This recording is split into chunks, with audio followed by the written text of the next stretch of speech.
नमस्कार मेरे प्यारे दोस्तों और साथियों, आप सभी का स्वागत है आरएस एकेडमी के यूट्यूब चैनल पर।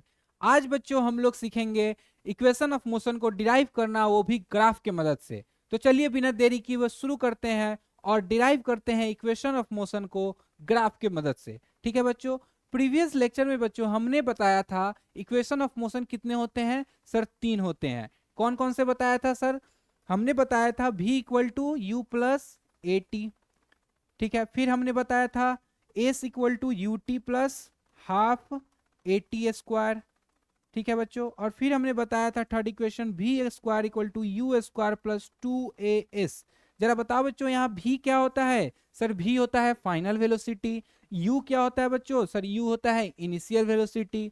ए क्या होता है सर? एक्सेलरेशन। अच्छा बच्चों, जरा बताओ यहाँ पे जो ये थ्री इक्वेशन ऑफ मोशन है, इसमें हम लोग जो एक्सेलरेशन लेते हैं, क्या वो वेरिएबल एक्सेलरेशन लेते हैं या कांस्टेंट एक्सेलरेशन? बताओ आप लोग, जल्दी जल्दी बताओ कमेंट सेक्शन में। चलो हम बताते हैं। जो हम लोग इक्वेशन, इस इक्वेशन में जो हम लोग एक्सेलरेशन लेते हैं वो कांस्टेंट एक्सेलरेशन लेते हैं। क्या लेते हैं बच्चों?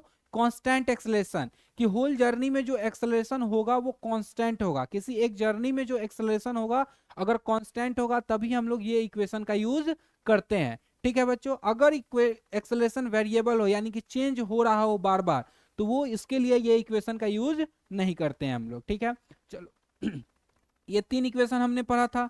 ठीक है, पहला इक्वेशन क्या था? v equal to U plus A T, S equal to U T plus half A T square, और V square equal to you square plus 2as। इसी को हम लोग डिराइव करेंगे किसके मदद से? ग्राफ के मदद से। ठीक है, हम लोग जो ग्राफ का यूज करेंगे वो ग्राफ कौन सा होगा? Velocity time graph. कौन सा ग्राफ यूज होगा बच्चों? Velocity time graph. Previous lecture में हमने वेलोसिटी टाइम ग्राफ के बारे में बताया था कि अगर स्ट्रेट लाइन ग्राफ कैसा बन रहा हो, स्ट्रेट लाइन बन रहा हो, स्लोप बन रहा हो, स्ट्रेट स्लोप बन रहा हो, तो वो क्या होता है सर? कांस्टेंट एक्सेलरेशन देता है। क्या देता है बच्चों? कांस्टेंट एक्सेलरेशन देता है। ये तो हमने बताया था। फिर हमने बताया था कि अगर ओरिजिन से शुरू होगा, यानी कि बॉडी किस चीज से शुरू हुआ है सर? रेस्ट से शुरू हुआ है। अगर हम वेलोसिटी टाइम ग्राफ कुछ ऐसा बनाते हैं, ओरिजिन से स्टार्ट करते हैं, ओरिजिन से एट टाइम जीरो पे जो मेरा इनिशियल स्पीड होगा वो क्या हो जाएगा इस ग्राफ में? जीरो हो जाएगा। अगर हम लोग एक और वेलोसिटी टाइम ग्राफ बनाते हैं जिसमें अगर मेरा बॉडी थोड़ा वेलोसिटी टाइम ग्राफ के ऊपर से शुरू हो, यानी कि अगर टी टाइम जीरो पे ये ग्राफ क्या शो कर रहा है कि सर इनिशियली वो कुछ स्पीड से चला है, इनिशियली वो कुछ स्पीड से चला हुआ है, तो हम लोग इसका यूज करते हैं तो u तो जीरो हो जाएगा, लेकिन हमें u का भी तो जरूरत है ना। तो इसलिए हम लोग ये ग्राफ नहीं यूज करके हम लोग ये यूज करेंगे जिसमें हमें u भी मिले, v भी मिले, और साथ ही साथ ध्यान रखना है एक्सेलरेशन हमें कैसा होना चाहिए? कांस्टेंट एक्सेलरेशन हो। क्या हो बच्चों? कांस्टेंट एक्सेलरेशन हो। तो जब ग्राफ स्ट्रेट जाता है तो ये कौन सा मोशन है? तो सर ग्राफ स्ट्रेट होगा तो यूनिफॉर्म मोशन है। और फिर हमने बताया था कि यहाँ पे सब जगह अगर हम थीटा निकालते हैं तो क्या होगा सर? थीटा हमेशा कांस्टेंट है, इसलिए इसका एक्सेलरेशन भी क्या हो जाता है? कांस्टेंट हो जाता है। एक्सेलरेशन भी क्या हो जाता है? कांस्टेंट हो जाता है बच्चों, हमने बताया था। अगर थीटा इंक्रीज करता तो एक्सेलरेशन इंक्रीज करता। क्यों करता? क्योंकि सर हम लोग जब स्लोप निकालते हैं वीटी ग्राफ का तो वो हमें एक्सेलरेशन देता है, और स्लोप इक्वल टू क्या होता है? tan theta. और tan थीटा में जैसे ही थीटा का वैल्यू बढ़ेगा, यानी कि एंगल का वैल्यू बढ़ता है, तो tan थीटा का भी वैल्यू इंक्रीज करता है। हमने अलग अलग वैल्यू पढ़ा था थीटा का, जैसे 0 डिग्री का पढ़ा था कि सर 0 होता है, फिर हमने 30 डिग्री का पढ़ा था 1/√3 होता है, फिर हमने 45 डिग्री का भी जाना था 1 होता है। तो यहाँ पे जो वैल्यू जैसे जैसे थीटा का बढ़ रहा है वैसे वैसे tan थीटा का भी वैल्यू बढ़ता है। इसलिए हम लोग बढ़ते हैं कि अगर वैल्यू बढ़ेगा तो एक्सेलरेशन भी बढ़ेगा, लेकिन यहाँ पे हमेशा थीटा क्या है? कांस्टेंट है, तो एक्सेलरेशन भी क्या हो जाता है? कांस्टेंट हो जाता है, क्योंकि स्लोप भी कांस्टेंट हो जाता है। इसी सब का यूज करके हम लोग प्रूफ करेंगे इक्वेशन ऑफ मोशन। क्या प्रूफ करेंगे बच्चों? Equation of motion. ठीक है, तो चलिए शुरू करते हैं। आज हम लोग अपना पहला जो इक्वेशन ऑफ मोशन है वो क्या है? इक्वेशन ऑफ मोशन क्या है बच्चों? देखो यहाँ तो फिगर दिया हुआ है, यहाँ फिगर बनाया हुआ है। अगर आप फिगर बनाना चाहें तो कैसे बना सकते हैं? तो सर एक एक वाई एक्सिस लेंगे और एक एक्स एक्सिस लेंगे, और वाई एक्सिस में हम लोग किसको रखेंगे सर? वाई एक्सिस में वेलोसिटी को, और एक्स एक्सिस में सर, एक्स एक्सिस में टाइम को। एक्स एक्सिस में किसको रखेंगे बच्चों? टाइम को। क्यों रखेंगे? हमने बताया था कि जो वेरिएबल होते हैं, कौन सा? जो वेरिएबल होते हैं उसको हम लोग कहाँ रखते हैं? कौन सा वेरिएबल? डिपेंडेंट या इंडिपेंडेंट?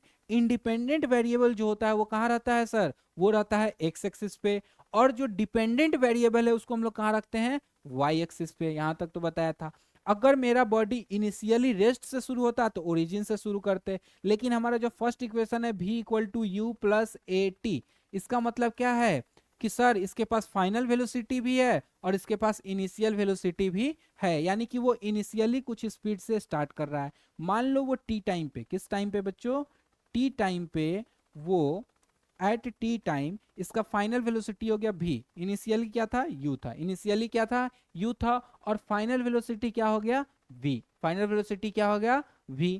ठीक है, चलो यहां से अगर हम यहां से ऐसे से ड्रॉ कर देते हैं तो जरा बताओ, ये इसके पैरेलल है और ये इसके पैरेलल है, तो ये एक तरह का रेक्टेंगल फॉर्म कर रहा है, और रेक्टेंगल में हम लोग जानते हैं कि अपोजिट साइड्स आर पैरेलल और इक्वल भी होता है। तो अगर ये टी टाइम है तो ये भी कितना होगा सर, ये भी टी हो जाएगा। ठीक है, समझ में आया।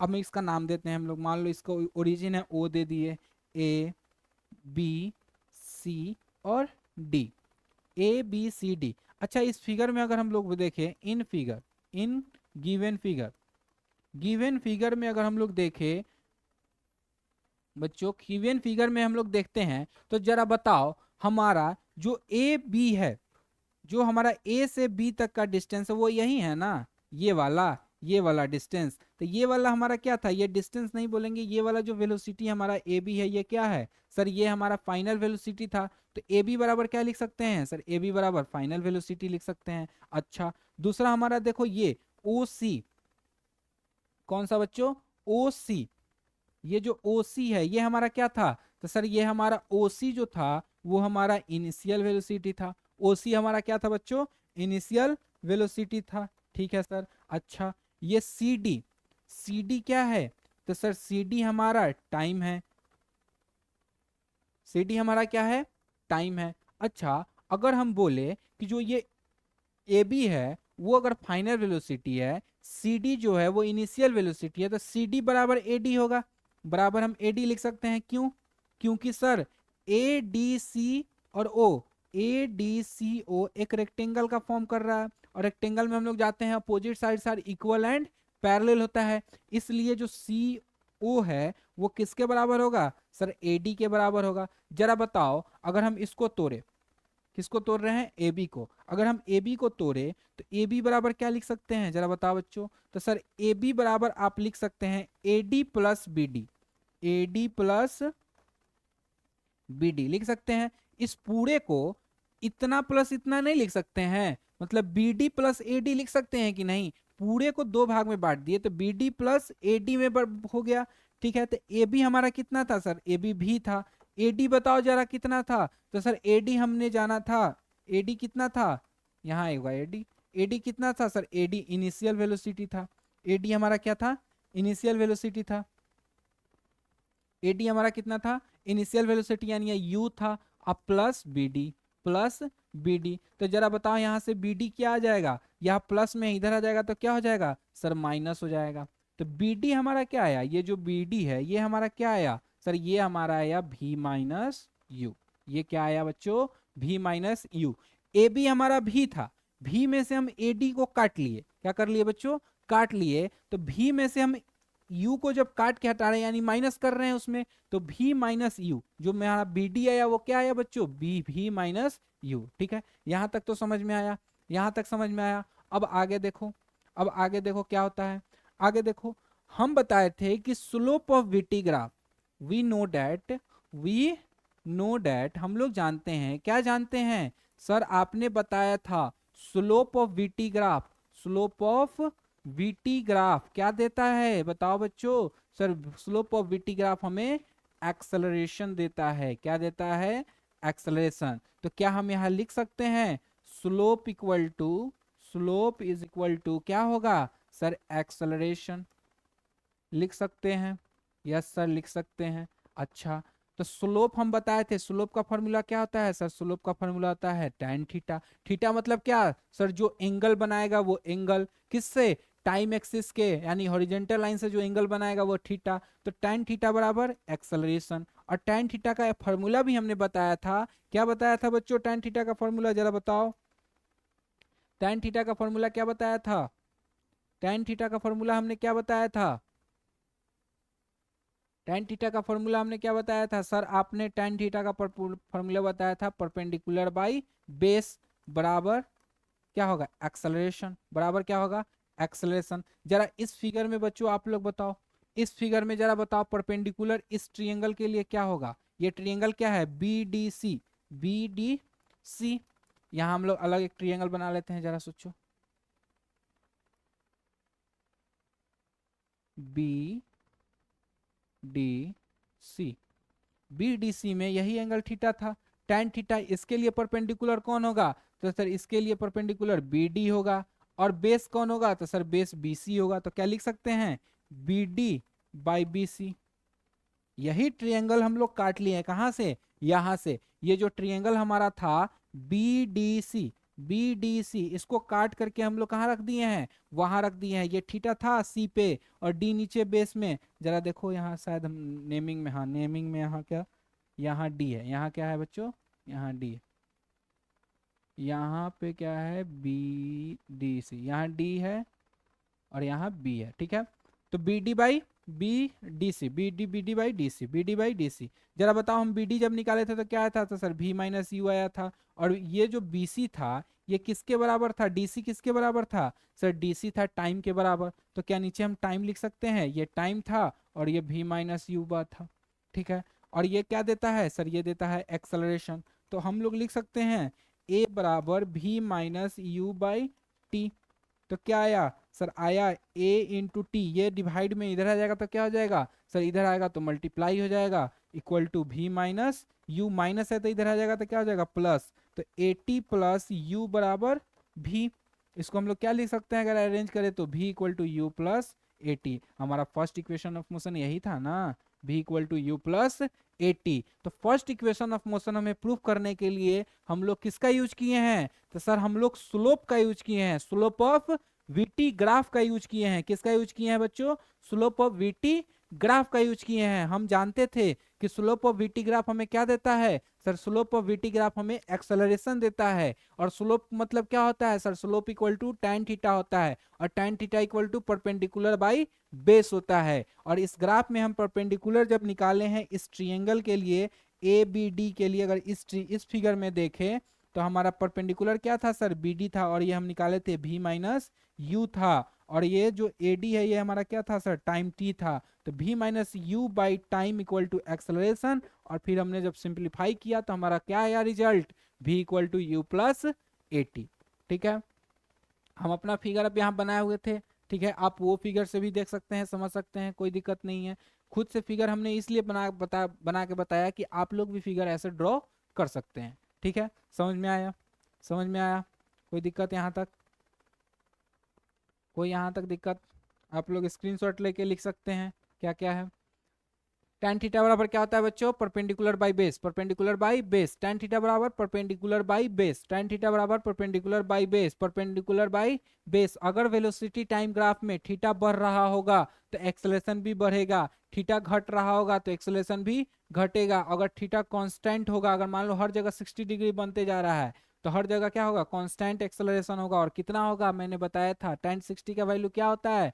√3। तो एक्सेलरेशन कितना होगा? √3 मीटर पर सेकेंड स्क्वायर, ठीक है। समझ में आया? चलिए अब हम लोग देखते हैं आगे सेकेंड इक्वेशन ऑफ मोशन, ठीक है। Second equation of motion, second equation of motion हमारा क्या है जरा बताओ बच्चों? सेकेंड इक्वेशन ऑफ मोशन हमारा क्या था बच्चाओ? बच्चा पार्टी बताओ आप लोग। Sir second of equation of motion था S equal to U T plus half A T square. यहाँ पे एस क्या है? तो सर एस है डिस्प्लेसमेंट। एस क्या है बच्चों? डिस्प्लेसमेंट। तो हमें डिस्प्लेसमेंट निकालना है। तो जरा बताओ वीटी ग्राफ में डिस्प्लेसमेंट हम लोग कैसे निकालते हैं? हमने बताया था एक line, area under VT graph. Area under VT graph हमें क्या देता है sir? Area under VT graph हमें एक्सेलरेशन देता है। क्या देता है? एक्सेलरेशन। इस फिगर में देखो जरा बच्चों, ये जो ग्राफ हमारा ए बी बन रहा है, ये ग्राफ कैसा बन रहा है? ये अगर फिगर पूरा ले, इसका जो हम लोग एरिया निकालेंगे, क्या निकालेंगे बच्चों? एरिया निकालेंगे। तो ये कौन सा फिगर है जरा देखो तो? तो सर इसमें दिख रहा है हमें कि एक छोटा लाइन पैरेलल है, एक बड़ा लाइन है, और यहाँ से यहाँ एक जा रहा है रे, और इसके बीच का जो हाइट दिया हुआ है यानी कि परपेंडिकुलर डिस्टेंस दिया हुआ है, यही है ना। क्या नाम दिया हुआ है जरा देखो, ओ सी ए बी। सर BC क्या है सर, BC भी था फाइनल वेलोसिटी, AO क्या है सर, U है, और OC क्या है सर, टाइम है। OC क्या है, टाइम है, ठीक है। OC क्या है, टाइम है। हम दूसरा फिगर ले लिए हैं, आप लोग उस फिगर पे भी बना सकते हैं, कोई दिक्कत नहीं। जरा बताओ ये कौन सा फिगर है, ये कैसा है, ये कैसा क्वाड्रिलेटरल है सर, ये कुछ ऐसा ट्रेपीजियम की तरह दिख रहा है। तो एरिया ऑफ ट्रेपीजियम क्या होता है, बताओ जरा, एरिया ऑफ ट्रेपीजियम क्या होता है, ट्रेपीजियम कौन सा है sir, OCBA। Area of trapezium OCBA, क्या फॉर्मूला होता है सर, एरिया ऑफ ट्रेपीजियम का फॉर्मूला होता है 1/2 into sum of parallel side, sum of parallel side into height between them, या फिर परपेंडिकुलर डिस्टेंस बिटवीन देम, यही ना होता है बच्चों। तो जरा बताओ 1/2 इंटू, इसमें पैरेलल साइड कौन कौन सा है, तो सर पैरेलल साइड है BC, पैरेलल है AO के, BC पैरेलल है AO के। BC क्या है सर, BC U है, AO क्या है सर, AO U है। तो BC के जगह क्या लिखेंगे, V प्लस U इंटू, जरा बताओ OC, यही ना हाइट है, perpendicular distance between parallel lines, तो ये कौन सा है सर, T है, टाइम, लिख सकते हैं। तो क्या आया जरा बताओ, ये हमें क्या देता है, ये हमें देता है सर डिस्प्लेसमेंट। तो S इक्वल टू क्या लिख सकते हैं सर, S इक्वल टू लिख सकते हैं 1/2 into V plus u into T, V plus u into T.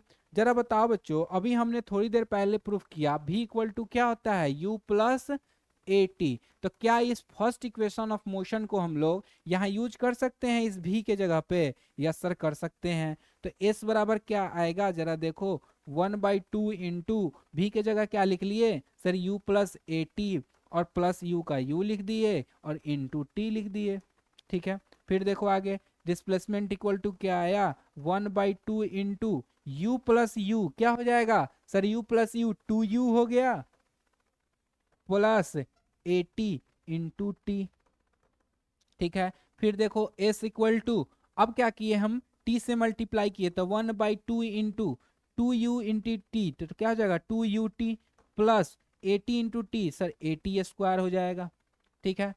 यहाँ तक तो कोई दिक्कत नहीं है, समझ में आया, यहाँ तक कोई दिक्कत है, बताओ जरा, ये आ गया। अब देखो अब क्या किए हम, यहाँ पे देखो S इक्वल टू क्या लिखेंगे सर, 1/2 S इक्वल टू क्या लिखेंगे, नहीं दिख रहा, चलो यहाँ इधर करते हैं हम। S इक्वल टू क्या लिखेंगे सर, S इक्वल टू लिखेंगे 1/2 into 2UT plus 1/2 into AT square, 2 से 2 कैंसिल, तो S इक्वल टू क्या आया sir, UT plus half AT square. Second equation of motion derive हो गया ग्राफ के मदद से। तो ये किस, इसमें क्या यूज किए हैं, फर्स्ट इक्वेशन हम लोग स्लोप के मदद से यूज डिराइव किए हैं, और सेकेंड इक्वेशन ऑफ मोशन किसके मदद से किए हैं, एरिया के मदद से, क्योंकि area of velocity time graph हमें क्या देता है sir, area under VT graph हमें क्या देता है, डिस्प्लेसमेंट, क्या देता है बच्चों, डिस्प्लेसमेंट। और ये कैसा फिगर बन रहा था सर, ये ट्रेपीजियम बन रहा था, और ट्रेपीजियम का एरिया का फॉर्मूला हम लोग जानते हैं 1/2 into sum of parallel side into height between them, ठीक है।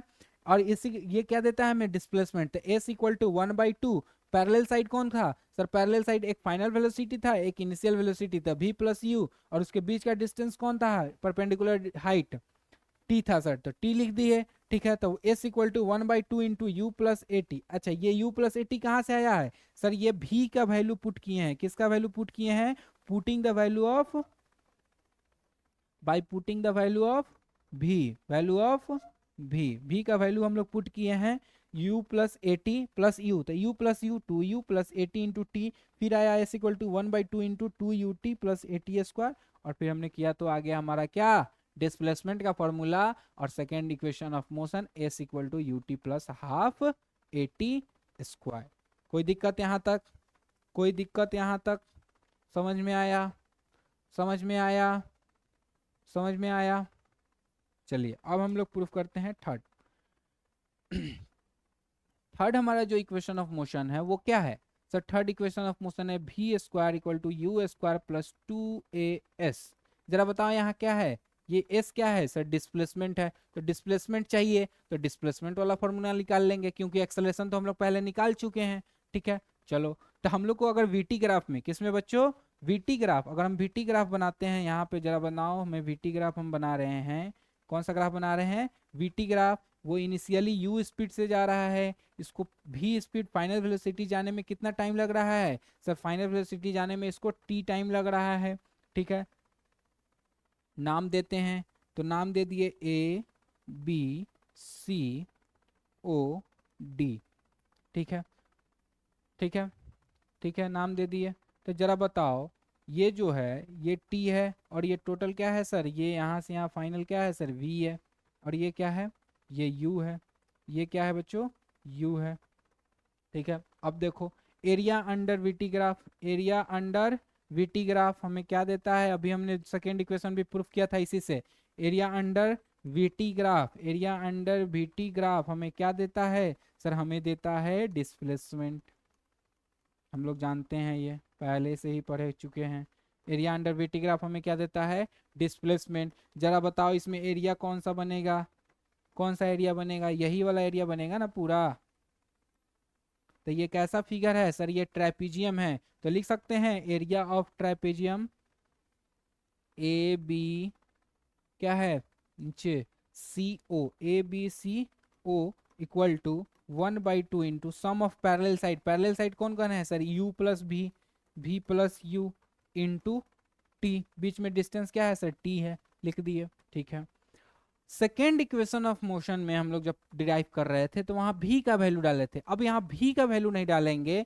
अबे हमें इसमें क्या टाइम चाहिए, नहीं चाहिए, तो हम टाइम को सब्स्टिट्यूट करेंगे, टाइम का वैल्यू डालेंगे, किसका डालेंगे, टाइम का। हम लोग एक्सेलरेशन का फॉर्मूला पढ़े थे, a बराबर क्या होता है v minus U by T, तो सर t बराबर क्या होगा, तो होगा v माइनस यू बाई ए, ये होगा, ये t यहाँ चला जाएगा और a कहाँ जाएगा, यहाँ क्रॉस मल्टीप्लीकेशन से। ठीक है, तो यहाँ पुट करते हैं 1/2 एस इक्वल टू क्या हो जाएगा, एस इक्वल टू 1/2 इंटू भी प्लस यू इंटू भी minus U by A. Yes sir, हो सकता है। जरा बताओ ये a प्लस बी और a माइनस बी के फॉर्म में है, और हम लोग मैथ में पढ़े हैं a plus b multiply by a minus b क्या होता है sir, a square minus b square, ये हमने पढ़ा है फॉर्मूला। तो जरा बताओ a प्लस बी और a माइनस बी के फॉर्म में है, v प्लस यू और v minus u, yes sir है। तो क्या लिख सकते हैं 1/2 into v square minus u square by a, लिख सकते हैं, यस सर, इधर s। अच्छा, और देखो 2a इंटू एस, इधर डिवाइड में है दोनों 2 और a, इधर भेज देंगे तो क्या हो जाएगा सर 2as हो जाएगा बराबर v square minus u square, minus है इधर भेज देंगे तो क्या हो जाएगा सर, हो जाएगा 2as प्लस यू स्क्वायर बराबर वी स्क्वायर। इसको सीधा कर दो, अब सीधा कर दिए तो वी स्क्वायर बराबर क्या हो गया sir, you square plus 2as, यही प्रूफ करना था ना। तो ये हमारा third equation of motion derive हो गया, कोई दिक्कत। तो थर्ड इक्वेशन ऑफ मोशन भी हम लोग डिराइव कैसे किए हैं सर, ग्राफ की मदद से किए हैं, और कौन सा, तो एरिया अंडर वीटी ग्राफ का यूज करके। तो फर्स्ट इक्वेशन हम लोग किए हैं स्लोप के मदद से, सेकेंड इक्वेशन ऑफ मोशन किए हैं हम लोग एरिया अंडर वीटी ग्राफ से, और थर्ड भी किए हैं एरिया अंडर वीटी ग्राफ में। सेकेंड में क्या था कि सर टी चाहिए था, तो हम भी को सब्स्टिट्यूट किए हैं फर्स्ट इक्वेशन ऑफ मोशन से।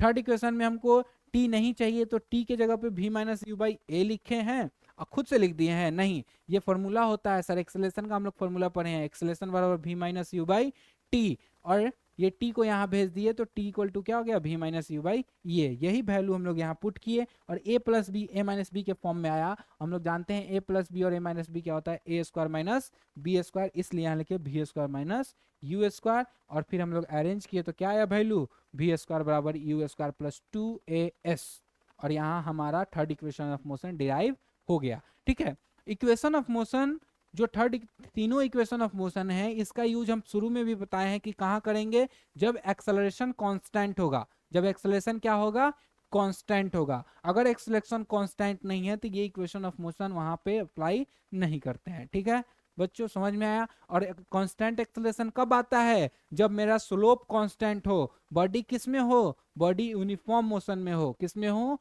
यूनिफॉर्म मोशन में हो, यूनिफॉर्म एक्सेलरेटेड मोशन में हो, तभी क्या होता है, सब एक्सेलरेशन क्या आता है, कांस्टेंट आता है। हो सकता है वो निगेटिव भी आए, हो सकता है वो पॉजिटिव भी आए। रिटार्ड निगेटिव एक्सेलरेशन को हम लोग क्या बोलते हैं सर, निगेटिव एक्सेलरेशन को हम लोग रिटार्डेशन बोलते हैं। क्या बोलते हैं बच्चों, रिटार्डेशन। ठीक है, तो चलिए मिलते हैं आपसे नेक्स्ट लेक्चर में, वहां हम लोग बहुत सारे इससे रिलेटेड क्वेश्चंस को सोल्व करेंगे। ठीक है, graph related questions, numericals problem करेंगे, ट्रिक के साथ भी करेंगे, फॉर्मूला का भी यूज करेंगे, सब चीज का यूज करके हम लोग सीखेंगे। ठीक है, तब तक के लिए धन्यवाद। आप लोग रिवीजन करते रहें, एग्जाम के लिए रिवीजन करते रहें, एग्जाम आने वाले भी होंगे, एग्जाम भी हो गए होंगे, ये सब का तैयारी आप लोग करते रहें, रिवीजन बार बार करें, और नोट्स जो है वो खुद का बनाएं। हम तो दे ही रहे हैं, हम तो लिखवा ही रहे हैं, लेकिन अगर आप खुद से नोट्स बनाओगे तो ज्यादा याद करने में आसान रहेगा। ठीक है, लेकिन हम तो बोलते हैं याद करना नहीं चाहिए, समझना है हमें। फिजिक्स हमें समझ के पढ़ना है, याद नहीं करना है। ठीक है, तो चलिए मिलते हैं आपसे नेक्स्ट लेक्चर में।